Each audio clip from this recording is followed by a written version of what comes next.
చంద్రబాబు ఆదేశాలతో బోండా ఉమా సీఎం జగన్ పై దాడి చేయించారన్నారు వెల్లంపల్లి శ్రీనివాస్. రాయి దాడిపై రోజుకొక స్టేట్మెంట్ ఇస్తున్నారని చెప్పారు. రాయి దాడి మూలాలు బోండా ఉమా ఆఫీస్ చుట్టే తిరుగుతున్నాయన్నారు వెల్లంపల్లి. అధికారంలోకి వస్తామని పోలీసులను టీడీపీ నేతలు బెదిరిస్తున్నారని ఆరోపించారు ఆయన. బోండా ఉమా ఆయన కుమారులు రౌడీయిజానికి పాల్పడుతున్నారని, ఎన్నికల తర్వాత బోండా ఉమా బెదిరింపుల సంగతి చూస్తానన్నారు వెల్లంపల్లి. చంద్రబాబు యొక్క ఆదేశాల మేరకు మీరు స్టేట్మెంట్ చూశారు కదా. బోండా ఉమాది మొట్టమొదటి రోజేమో విజయవాడ వెస్ట్ నియోజకవర్గంలో రౌడీ షీటర్లు తీసుకొచ్చి వాళ్ళ కాళ్ళే రాళ్ళు వేసుకున్నారని చెప్పాడు. రెండో రోజు గులకరాళ్ళు అన్నాడు. మూడో రోజేమో అన్నా క్యాంటీన్ తీసేశారు కాబట్టి మా తాలూకా మనుషులే రాళ్ళు వేశారని చెప్పి అన్నాడు.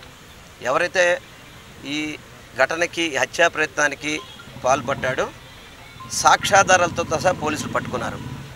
పట్టుకొని ఒక వ్యక్తిని ఆల్రెడీ రిమాండ్కి పంపించారు. ఇంకొక వ్యక్తి ద్వారా కూడా ఇంకా ఇన్ఫర్మేషన్ తీసుకుంటున్నారు. ఈ మూలాలు ఎక్కడికి వెళ్ళి చూసినా కూడా బోండా ఉమా ఆఫీస్ చుట్టే తిరుగుతున్నాయి. అన్నీ కూడా అధికారులను బెదిరిస్తున్నారు.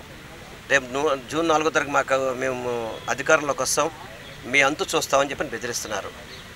ఇది అంతవరకు సమంజసం. వాళ్ళని వాడుకుంటున్నారు వీళ్ళు. ఎస్సీలని బీసీలని చంద్రబాబు నాయుడు